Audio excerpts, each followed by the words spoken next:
ตอนนี้คลื่นค่อนข้างจัดมากขึ้นเรื่อยๆนะครับผมลมไม่ค่อยแรงเท่าไหร่แต่คลื่นจัดมากค่อนข้างน่ากลัวรู้สึกว่าเขื่อนตรงหน้าหาดร้านค้าเนี่ยจะพังเป็นบางส่วนนะครับก็จะพังขึ้นนะครับเนี่ยที่สูงไปเท่านี้นะฮะรู้สึกว่าจะมีการเซาะที่รุนแรงของคลื่น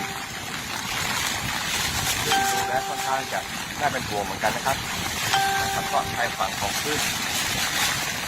ลมไม่ค่อยจะแรงแต่ว่าคลื่นเหมือนแรงก็ชายฝั่งค่อนข้างจะรุนแรงมากๆขอรายงานเพียงเท่านี้ก่อนนะครับผม